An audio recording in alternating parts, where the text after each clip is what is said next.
Denny, how are you in with this crew here? Well, I got a phone call. I only been here at Smyrna Pea Patch. I was stationed here for 13 years. I couldn't get out of here.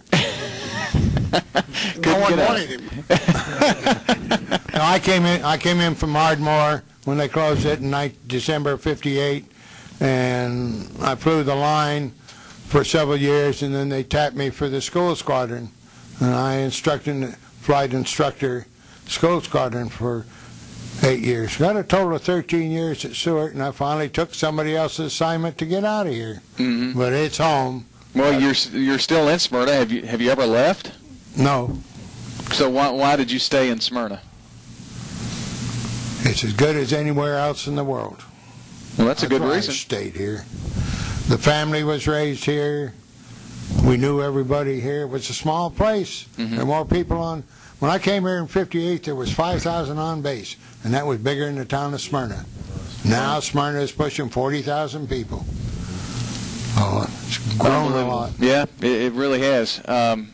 You were actually you served in World War II.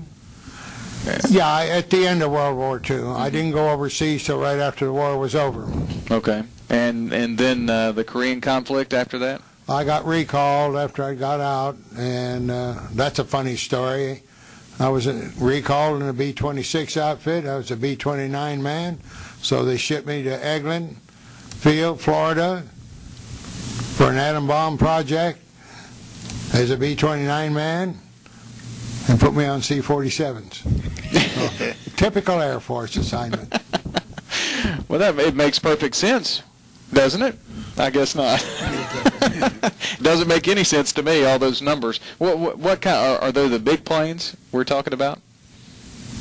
The planes that you were flying? Well, B-17 at that time was big. The B-29 was bigger. Yeah. I went through school on a B-29, and I got reassigned as a B-29 man.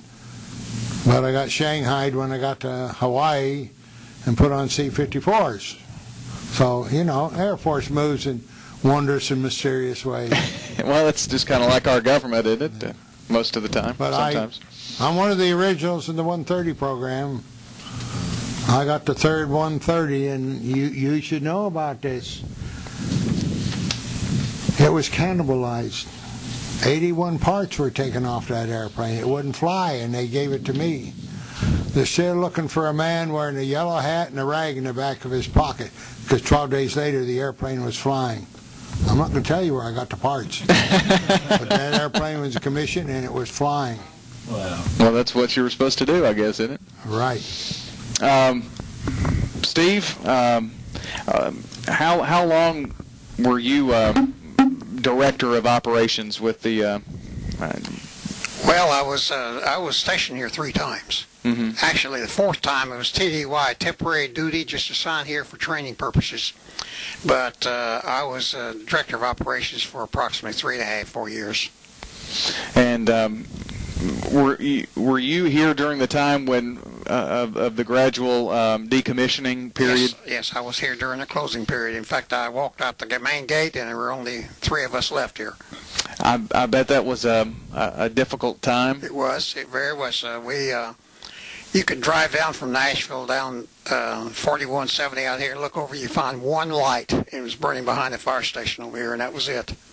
And in a matter of no time, they had a full operation going out here under the Metropolitan Nashville Airport Authority. It was transferred to the Metropolitan Nashville Airport Authority during the McNamara era, and it was used at that time as a filler base for general aviation. Was going to be moved out of Nashville out here to make room for air carrier.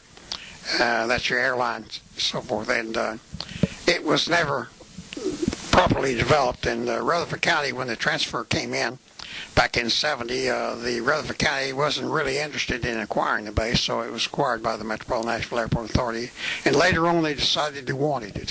So that's when they started going back in for it again. Now, Mike, you know, there was a time that many people didn't know what was going to happen to the town of Smyrna itself, much less Sewart Air Base. I was just sitting there thinking that, you know, I don't remember. I mean, you know, we talked about the old Smyrna Beach and some of that just off there a little while ago, and that's kind of what I remember most about the base out here was going to the beach as a kid and so forth. But yeah, you know, the stories I'd always heard was Smyrna would dry up and so forth, and it hasn't, you know. Everyone felt that it would, and Yes, I went to Washington twice with Mayor Sam Ridley to try to acquire the base and keep it going, and because everyone really thought it would just dry up, but it never has shown that at all. Never has shown any indications of it. Yes, sir. And I think I-24 has helped. You know, back years ago, I-24 had to have helped Smyrna. Yes, it has. A whole lot, you know. Well, without that, it might have been more difficult. I think, you know, what year was the base finally closed? In 70 and early 71. 70 and 71. So that there was a good 10-year period. I guess late 70s is when you found out about Nissan coming in. But oh, yes. I mean, there was a great deal of time where there was some uncertainty on Smyrna's future, I would say. Yes, it was, very much so. In fact, at that time, back during that period of time, Smyrna was not even approved to drink their water. I lived at the Cheney House in Smyrna for several months, and we had to carry our own water, drinking water. You could use your water for bathing and everything else, but you had to carry your own water in Coca-Cola jugs to drinking water. Wow. Wouldn't have thought about that. You know, if you think of the irony, you know, here we're talking to a World War II vet, and we're also talking about Nissan, Yes, Japanese-owned company, and their hangar is just within a stone's throw from where we're sitting at here. You know, just ironic how there's things turn about, you know. Stan, want to talk to you about the reunion as well when we come back, but how were you involved here at the Sewart Air Base? Well, the C-130s, as they were saying, they were building many of them, but they couldn't fly. The props didn't work on them, and there were lots of airplanes sitting down at Lockheed. And then they started training some of us. Well, Ardmore was the first ones to get it, and then later they trained us over in Europe. I was in France at the time, and we were trained in the airplane, and then they got a prop that worked on it. So all of a sudden we had lots of airplanes and not enough people trained. So I think I had probably 20 hours in the airplane, and I was an instructor pilot. The number one man. Out teaching people how to fly the airplane. And I was reassigned then when I left my 4 years in France back to Sewart. And when I reported in here in October, I think it was the following January, I accumulated 1,000 hours in the airplane. I was the first one in the Airforce to get, first one in the world to get 1,000 hours flying time in the C-130. So, spent a lot of time in the air, I guess, then, haven't you? Yeah. Do you still enjoy flying, or no? Well, when I have an opportunity to do it, yes. Yeah. I've got about 18,000 hours of log time. Wow. So, and then an awful lot of time riding. And that's a long time if you start thinking it. Yes, it is. It is a long time. So even if you're not flying, you still enjoy going up in the air. I haven't acquired that love myself, but especially every time I get on a plane with Mike, I come out and green around the gills. Yeah, we were talking about the show we done, 6-8 months ago. The first, we think it was the first air radio show from the skies of Tennessee, and I think we both got a little close to being nauseated, I guess, in the stomach, wasn't it? I won't let you talk me into something like that again. It's just like going to Dollywood, only it's free.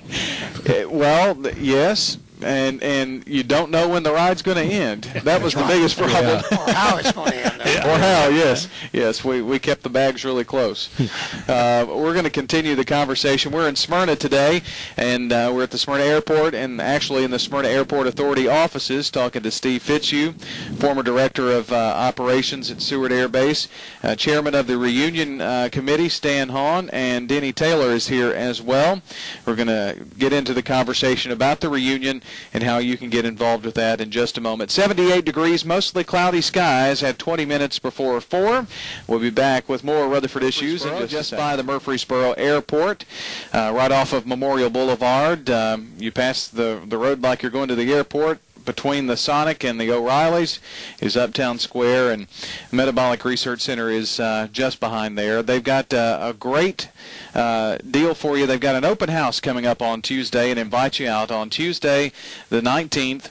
You can get a third off of the program, also a free body composition analysis and blood pressure check, and sample from their great cookbook. I'm telling you, they've got some grilled chicken that you put this breading on. It tastes just like you're eating fried chicken. It's the best stuff.